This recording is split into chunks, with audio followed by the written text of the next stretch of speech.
Hey everybody, welcome to the Terran Show. Welcome back to your work week. Happy Tuesday. I'm recording this the day prior, but still, happy Tuesday. We're all here now. Today, just going to start with a recap and then go into a few life lessons. Just a recap of the weekend, how things have been going. Thanksgiving went well. I hope Thanksgiving went well for you guys and the whole break. I know Thanksgiving and the holidays are fun because you don't have to work, especially if you don't like your job. But they can also be stressful. I think everyone's family has family stress. And the good thing is that that's normal. Your family can stress you out more than anyone else can stress you out. They can probably push your buttons the hardest because they know you the best. And that's always fun. I luckily didn't have any stress or any problems this Thanksgiving. It was fun. I hung out with my dad, my brothers, and some of my father's friends and my girlfriend. It was a really good time. So that was fun. I'm happy to be back though. I actually like work. I like being productive. And I think everyone likes being productive, but depending on your job, some people just really don't like the job. I like my job. I like selling things. So I'm happy to be back. Over break, I worked on some Excel sheets to track my life. So I made an Excel sheet for working out. So that's one. I made an Excel sheet for my job. That's two. And then I made an Excel sheet for my finances, to track my finances. And just to be completely honest, I've never been very good financially, like very smart. I've made a lot of money. One, I've worked hard, but two, I've got lucky with investments and things. But I've never been good at like tracking my expenses, trying to save money. So I'm starting to do that now. And a part of me didn't want to do it not because I want to keep spending money, but because I was kind of embarrassed. I was like, if I start writing down how much I've been spending, then I'm going to see how much I've been spending, and then I have to kind of accept that I haven't been good with money for the first, for the last 6 years when I started making money. I did get lucky. I invested in crypto, not early on, but kind of early on, and just had some big wins, but I ended up spending the money. And then I also worked very hard. I've been working since I was 16. I think I've worked 10 jobs now. It's been a lot. But my most impressive, the thing I'm proud about, is when I was back home for the summer in college, I worked 2 jobs. I worked a part-time job where I worked 20 hours, and I worked a full-time job where I worked 40 hours. So I was working 60 hours a week. And one of them was a night shift. It was at Walmart. So I would work from 10 p.m. to 7 a.m., and then I had a job as a camp counselor where I helped kids, basically just, it was like a summer camp for kids at the local elementary school. So I worked from 10 to 7, and then I would sleep for 2 hours, wake up, go to the school at 9, and then I think work from 9, whatever 5 hours is, 10, 11, 12, 1, 2, 9 to 2. So I worked, or 4 hours, 9 to 1. Might have been 25 hours, not sure. But either way, I did that, right? So at least 60 hours. And I'm proud of that because I don't know how I did that for a whole summer. Because I went to work there and then slept in the afternoon for 3-4 hours and then got up and did the night shift again. So that was a lot of fun. That was after my freshman year of college. So I was 19. And man, that was dope. I just I'm impressed that I was able to work that much. I do think I'm a hard worker. Shout out my dad, because that's where I get it from. I just like to work hard. If you're going to do a job, you might as well do it good. You might as well work your ass off if you're going to work. Just a lot more rewarding. I think there's a bad notion now where people think you should be lazy, especially people my age, young people. All the socialists, which I believe in social programs. This isn't a political statement, right? But it is a personality statement. A lot of kids nowadays And I sound old. I'm a kid, though. I'm 22. But a lot of kids nowadays think, oh, I'm going to take all my breaks, which is good. I don't mean that, take your breaks at work. But a lot of people just want to take everything they can. They think, I'm going to be more happy the more. And take this with a grain of salt, right?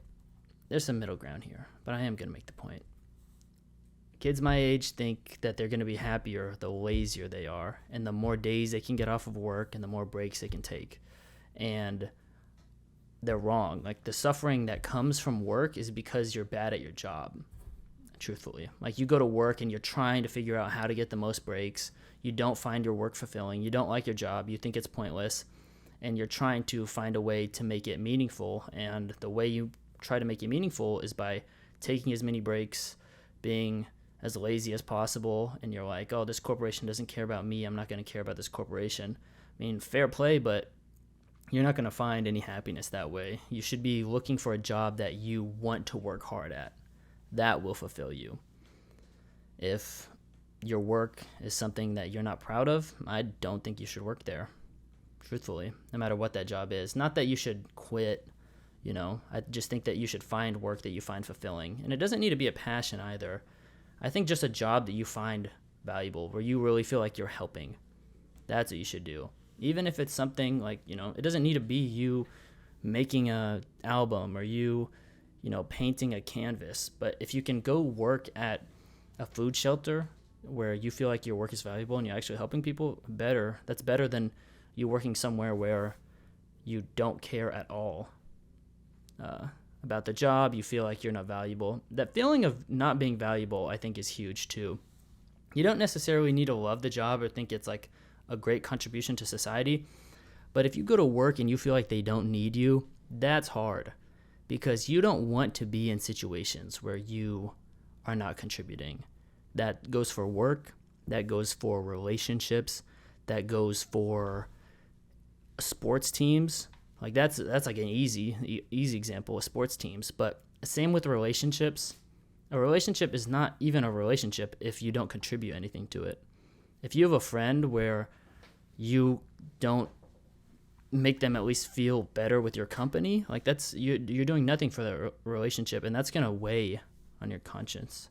And work, I think, is the big one, because relationships, I think you can manage here and there. Not that they're perfect. Relationships, I think, are harder to manage than work, but it's easier to provide some value.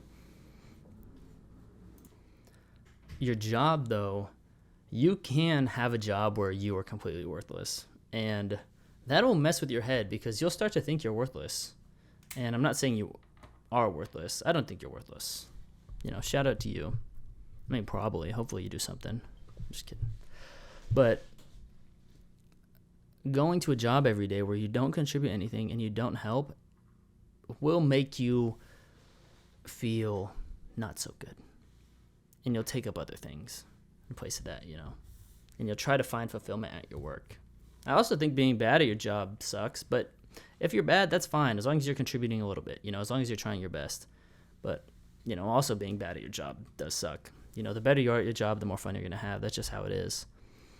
And you may be bad at your job, but that doesn't mean you're a bad person or you're a bad worker or you don't have talents. You just need to find your strengths. You need to find your strengths and play on them, or you also might just need to get better at your job. I think a lot of people don't realize the value of development over time. Like, no one is that good right away, ever, at anything. Even if people are very talented, there's so many people in this world now that even if you're really talented at something, there's going to be a lot of other people that are talented at that. If you really want to be good, you need to work hard and train at it. On top of that, if you're just talented, I don't think you're going to find the fulfillment of just being talented and doing something, because there's no work put in and there's no real value of your talent, because your talent might just be given to you.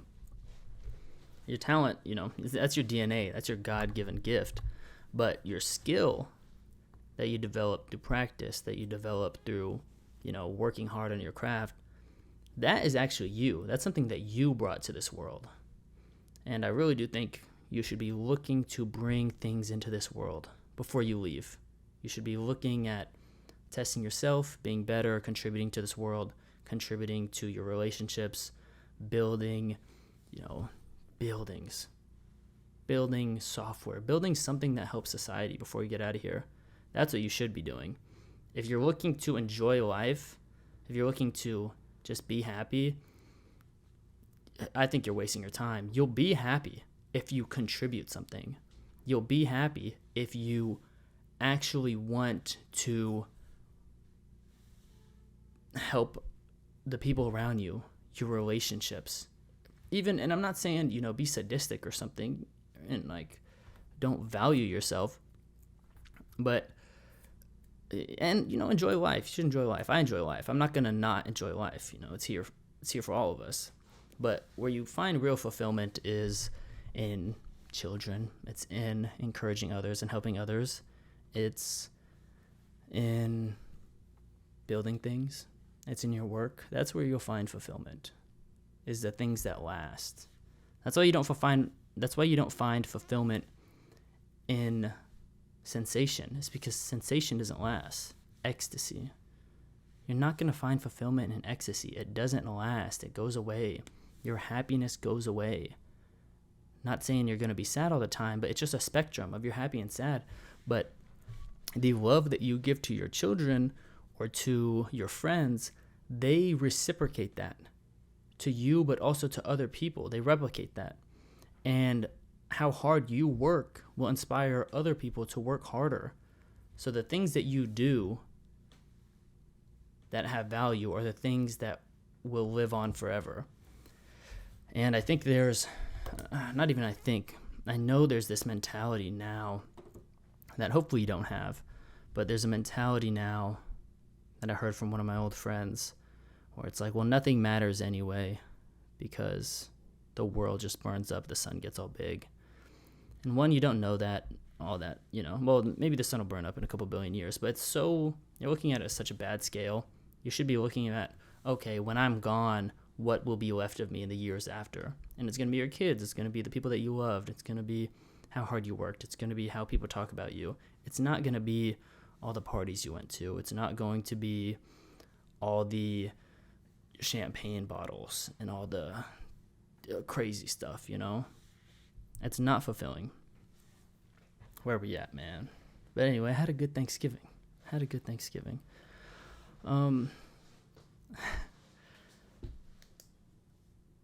My mic broke on Thanksgiving, if you guys can see for the visual listeners. I dropped it. Either me or my girlfriend dropped my backpack, and I think it was my girlfriend, but I'm going to take the blame, because I'm a smart man, you know what I'm saying? So my mic broke, but you can still hear me clearly, so it works.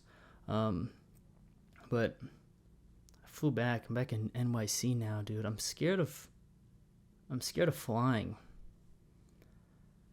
I didn't used to be scared of flying. I started flying when I was very young. When I was a baby, I flew to Germany and flew back from Germany. I lived there when I was a baby. I don't remember anything. My dad was a soldier. After that, I used to fly to visit family members in Ohio, Arkansas, a bunch of other places. And I was never scared. But last year in October, I got into an accident. A pretty bad accident in a van. I wasn't driving. I was riding in a van to this church retreat, and the driver was just driving fast, man. I didn't even notice. We were late, but he's just driving fast, way too fast, around all these swerves, and it was rainy. And he tries to hit the turn, and we going down sideways, and then just start flipping. Bam, bam, bam, bam. I literally duck and cover my head like this, grab my head, bring it to my knees, bring my knees up. One of my friends is in the van. I say her name because I'm stressed about her. And then we're rolling. And as we're rolling, I think I'm dead. Because in Washington, there's mountains. And to drive to my school, excuse me. To drive to my school, you drive through the mountains. And there's a lot of cliffs. You see a lot of cliffs. Not super close to the road, but you can see the mountains. And we were kind of in that mountain range just in Oregon.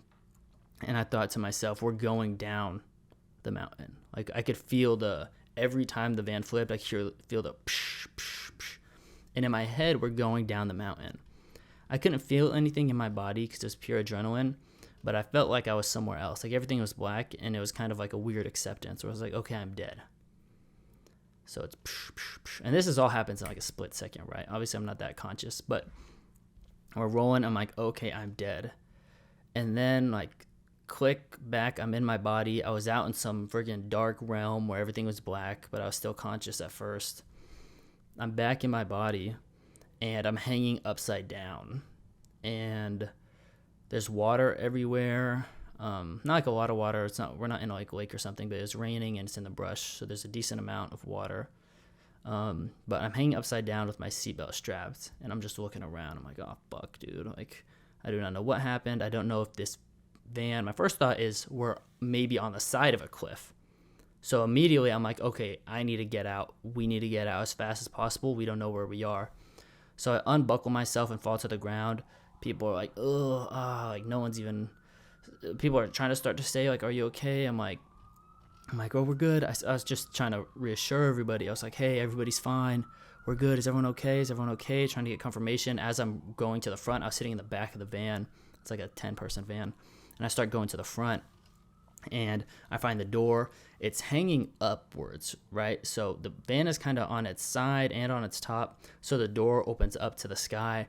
So I need to open the door, pop the door open, and hop out. The accident was, we flipped so hard that my shoes popped off. So I get out of the van. I'm in my socks, and I realize we're not on a cliff. I'm standing in water and some brush. There's like a little stream under us, but not anything that would drown anybody. And I'm like, okay, I'm alive. Hopefully everyone's alive in there. I wasn't even thinking that, honestly. I hop out, my adrenaline's going too fast. I had no inner dialogue at all, pure adrenaline. So I get out, and I start pulling people out. One by one, we get everybody out. My friend broke her collarbone. My other friend hit a rock or hit his head on the ceiling or something, so his head was cut open. But slowly start pulling people out. We call 911. The ambulance comes. Everyone's alive. A terrible thing about the situation, and the whole situation wasn't good, but God bless, everyone survived. You know, I'm not mad about it. Everyone lived. I wish the driver was driving safer. The funny thing is, later that year, he was doing a retreat. Oh gosh, I forget the term. He's doing a retreat anyway to Mexico, with a bunch of the people from the church, and he asked if I wanted to go, and I was like, who's driving? He was like, oh, me. And I was like, oh, hell no, bro. What are you talking about? We hate running it back, bro. I don't know. Y'all have fun though. They made it safely though. They made it safe. They made it back. Hopefully you drove a little safer. I'm not taking that risk again. God shows us messages, you know what I'm saying? And the message for them was, God is good, everyone survived. And the message for me was, God, I ain't driving on him again, you know what I'm saying? But anyway, obviously the situation wasn't that good, but one of our friends in the group, I forget the country, but she was adopted into the U.S., and she has had a rough story, had a rough upbringing. So I'm not going to give the details, but she grew up, just for her own privacy, but she grew up in like harsh conditions, and she had PTSD. So when she saw like the blood of dripping down the guy's head, she like almost started seizing, like freaking out. It's very hard, man. It's a very hard thing. And for me, my thing is, I am glad. I don't know where I get this from. I think I get it from my dad. But in very, very high stress situations, like fight or flight, my adrenaline hits and I don't get scared. Like it's just like survival, like instincts kick in, and I'm like, okay, save myself and save everybody else. So I wasn't scared or affected in the moment. But I do think I have not really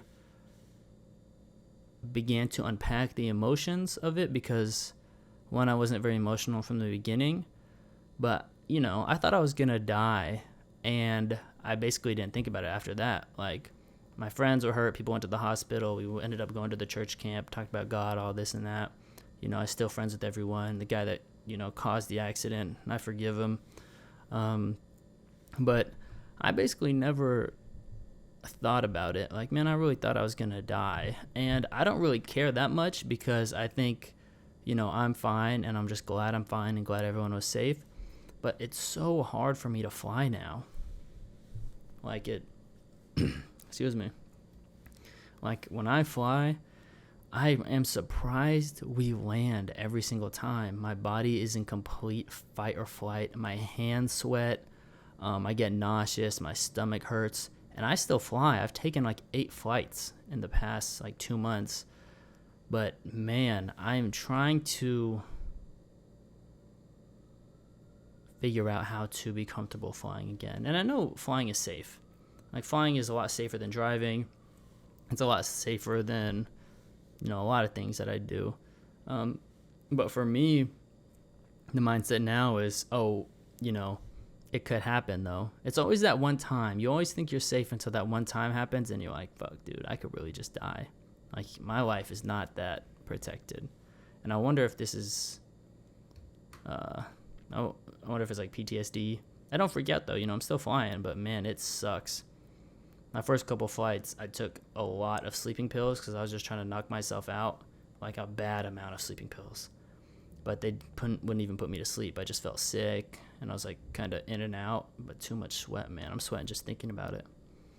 But now I don't take any sleeping pills. I just fly.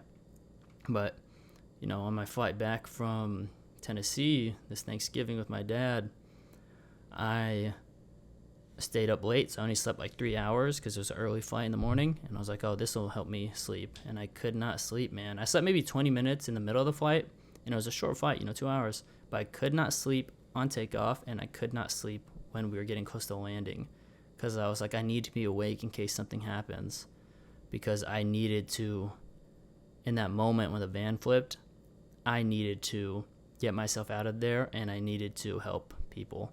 Like, there was no one protecting me. It was just me.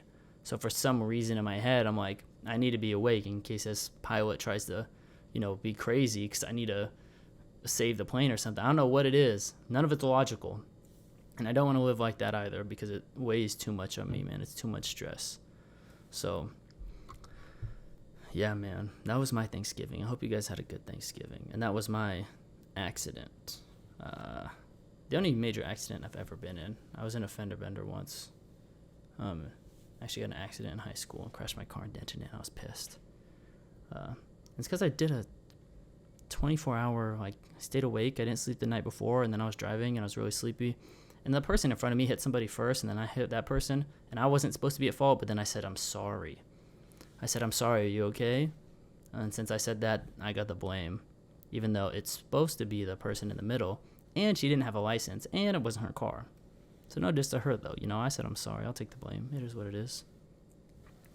Anyway, that's what I've been doing, guys. I wanted to talk about a few things today, though. Random. One thing I've been relearning, actually, and trying to preach as I learn, because all I really try to do is say what I learn. Because that's the best way to do it. I think lessons aren't meant to, lessons are meant to be shared, but lessons aren't meant to be, how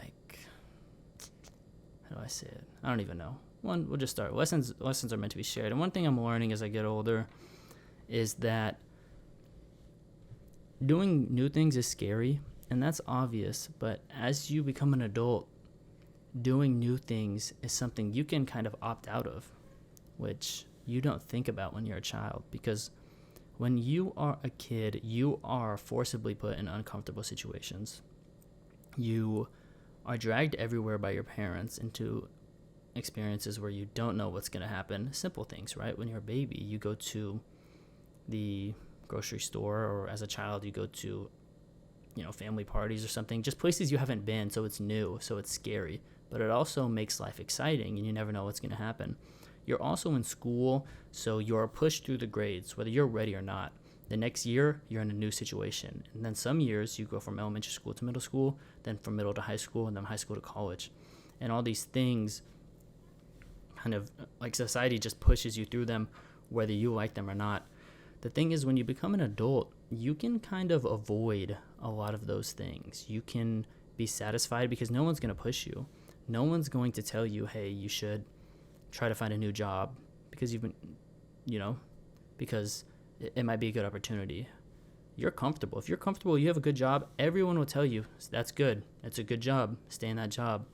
If you have a project you want to start and, say it's a podcast, say it's an album, say it's, a side hustle, you don't have to start it, especially if you're financially stable, if everything's comfortable, if it's all good. You don't need to. You can just watch TV. You can just scroll on TikTok. You can do a lot of other things. And this goes for a lot of things. You don't have to go to the gym once you're an adult. Maybe in school you were in sports, or maybe your parents forced you to do, some type of athletic thing, or even PE class, right? When you're an adult, you don't have to. You don't have to forcibly make yourself uncomfortable and make yourself grow, because no one else is going to force you. And that is very hard. It's a very difficult thing to not realize. You can realize it, but it's a difficult thing to deal with, because if no one is making you uncomfortable and you're not doing anything uncomfortable, then life gets very boring. And just because you're not making yourself suffer in the short term by doing uncomfortable things, by going to the gym, you will suffer anyway, especially in the long term. And I think that's important. It's important to note, because we're all going to suffer, all of us, continually. And not in like a terrible, life is terrible type of way, It's not meant to be depressive, but, right, you're always just uncomfortable. We are beings of growth. We're beings of construction and destruction. So we have to be moving. Even when we try not to move, the world moves us anyway. So as you get older, I think it's important to realize, okay, we have to move ourselves. If I want to be better, I have to put myself in uncomfortable situations, and I have to do new things. I also think a lot of people don't do new things because they think they're not the type to do it, right? They're really scared because the only people they see do it, especially on the internet, are people that are really good at it. So you see a bunch of people that are really good at podcasting. You're like, that's not me. I couldn't be a podcaster. Or you go on Instagram and you see everyone's buffing at the gym. And you go, I'm not like them. You're only not like them because you're not going to the gym, or you're not recording a podcast, or you're not doing whatever that is that they're doing. And of course, when you do something for the first time, it's not going to be that good. Like I brought up earlier, you have to get better at something, and you have to be committed to getting better at something, and you have to be committed to making that leap of faith in the first place. I say this because I want more people to do what they want, and I want more people to suffer by their own accord than suffer by the world's accord. Because you do suffer when you sit there and you think, I'm going to do it tomorrow. I'm going to start my passion tomorrow. I'm going to make that thing just later, just once everything's settled. And then you never make it. You never make it. And then you ask yourself, why didn't I do anything with my life later on, And I don't think you need to do all these passion projects just to be happy, but you do need to, you either make yourself uncomfortable or life makes you uncomfortable. And you either force yourself to grow or you don't grow, and you watch the world grow around you. And you can do that at any age too. You're not limited by age. It's just another excuse. Young or old. I meant old too, but I think that young is probably more applicable to people that listen to this. But yeah, man, please do those new things. It's supposed to be uncomfortable. Everything new is uncomfortable. Making a leap of faith has always been scary. It's just that as a kid, you used to have to make those leaps of faith. Or when you were younger, you made a lot more leaps. You just made a lot more leaps. And then it's been a while, You might have been an adult for a while and you haven't had to take any chances. So now that chance looks even scarier. Every day you don't take a chance, that chance looks even scarier. There's a good saying where it's like, when is the best time to plant a tree? Well, the first best time is 30 years ago. The second best time is today. I think that goes the same. They use the same quote for investing. You can use the same quote for following your dreams. You can use the same quote for being honest about a lie you told. You can use that same quote for a lot of things. obviously you should have done it a long time ago. You should have invested, you should have exercised. Who cares? Now you should do it today. Now you should do it today. Now that you've accepted that you should have done it a long time ago, now you should hit the gym. You should start that side hustle. Because what else are you going to do? What are you afraid of? Afraid people are going to judge you? The only way you're not judged in this world is if no one knows who you are. If no one knows who you are, then you won't get any hate. No one's going to like you either. No one's going to dislike you. No one's going to like you. Do you think that's a life that's worth living? Do you think that's a valuable life for you to have? It's for no one to dislike you, no one to like you, and no one to know what you're doing. And you just sit, by yourself. It's not valuable. There's no value there. It's a waste of time. For you, not for anyone else. I'm not calling you a waste, but you know that you would rather live a life that is exciting. Live a life doing what you want to do, and you take on the risk of people judging you, of people making fun of you, of, you making mistakes. Man, make those mistakes, please. Please make more mistakes. You really, I think I'm okay at life, But I'll say one thing I'm not afraid of is mistakes. I've constantly made mistakes my entire life, over and over and over again.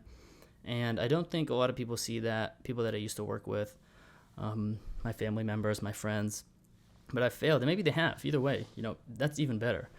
But I've tried to start so many side little hustles here and there, and I failed, and I've done this and I failed, and I went to the gym for this many weeks and I quit and I failed, and I've failed so many times. And now it's just okay, run it. Let's fail. It's literally just do the next thing. It's literally fail and then figure out why and then do the next thing. But I do think a lot of people don't fail at all. They don't fail at all, so it's so scary to them. What if I'm not good at this? What if I do this wrong? What if? Dude, you can fail so many times. That's why the people that are rich, I'm trying to think of a few people by example, but you can look it up, And there's a lot of millionaires out there that talk about not fearing failure, that they failed so many times. And I'll tell you that every single millionaire has failed before, and every single successful person has failed before. It's people that have nothing in their life have no failures. People that have no success have no failures because they haven't tried anything. You're meant to fail. It builds you up. It builds you up. It makes you a lot stronger. I actually think the failures are what make you more than the successes. Because everyone can have success here and there and luck and this and that. But, how do you bounce back from a failure? Where's your character? Where's your integrity? What is your story? What is your story? What is the book about you? Is it exciting? Do you fail? Do you mess up? Do you, do the wrong thing by choice and then by accident, and then you can't figure out what to do at some points, and then you feel lost, and then you get back on your path, and then you finally did it, and then you think you're all safe, and then you crumble back down, man. Think of it like a movie. You should be wanting all the excitement. You love the failure. I don't know if I talked about this in a podcast. I might have. I'll be redundant, you know what I'm saying? You want all the people in the movie to fail, even if, you want them to fail. You want them to try their best. You want them to not doubt themselves. You want them to do what they can, even if they fail, because it's worth it. And then you sit at home and you look at yourself, and you're like, oh, no, I shouldn't try it. You come up with all these reasons. I hate reasons sometimes. I really do. I think people use reason as an excuse, and I think reason destroys a lot of people's ambition, motivation, happiness, joy, because you can reason a lot. There's plenty of reasons why you shouldn't chase your dreams. There's plenty of reasons why love isn't real. There's plenty of reasons why you're worthless. There's plenty of reasons why you're stupid. There's so many reasons, and you can create all these things in your head. It's so stupid. You don't need a reason all of life. You're not a robot, You're a human. And there's a part of us that is not reasonable. There's a part of us that wants the excitement of life. There's a part of us that wants to gamble, that doesn't want efficiency, There's a part of us that wants to fail first. There's a part of us that likes the underdog. That's who we are. So, go out there and fail. That's all I'm going to say. Also, when it comes to, that short-term versus that long-term gain, what I'm trying to say is, if you suffer now, if you make your life hard now, if you work out really hard, if you work extra hours in the day, you have a long-term gain. I just think of it as a metaphor like a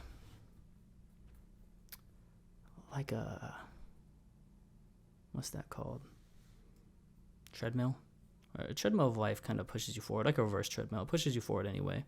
And you either face it or you look away. The problem is when you look away, you can't steer the ship. Maybe the better metaphor is like the winds of life will push your ship forward. The best thing to do is face forward and steer it. Maybe that's a better metaphor. I don't know. But yeah, man. Do not be scared to do that thing. Well, be scared. That's the thing, though. You can be scared. I'm scared, dude. I've started posting TikToks recently, and I've been so uncomfortable. I'm like, oh, this is so... One, I was like, part of me is like, it's cringy, but I know it's not cringy because it's like, I'm trying to do something. I'm trying to make a brand and wealth. So, I'm not going to cringe at myself. I wouldn't cringe at someone else for doing it. But I know some people might think it's cringy, but a part of me is just like really, like, it's uncomfortable for me. I don't really like being on camera like that. I don't really like posting TikToks. I don't really understand the platform, but I've been doing it recently, and a part of me is doing it just because it makes me uncomfortable. I have a part, like a mental piece of me that tells me, like, kind of like two different voices. And they're both me, but one voice is like, don't do it. It's scary, that makes me uncomfortable. And the other voice, which I'm happy I have this voice, it's like, oh, you don't like it? All right, I'll see you there. You know what I'm saying? It's like, oh, you don't like it? All right, let's do it. Let's do it. Oh, you're uncomfortable? I'll make you uncomfortable. We're going to be uncomfortable. I'm trying to wash it out. I'm trying to use one voice to wash out the other. Because I don't think I can be who I want to be if I'm constantly worried about the judgment of other people. And I think I've been successful in my life in the places that I've found success because I haven't cared about other people's judgment of me. Like, it doesn't matter. People are going to judge you, especially if you are doing something valuable. Think of it like Jesus. Think of it like any hero if you don't like Jesus. There's nothing of value that doesn't get criticized, and you're still scared of criticism. That's crazy. It's natural at first. That's what you have to realize too. Don't beat yourself up. It's natural to be scared, but it's whether or not you face that fear and discomfort.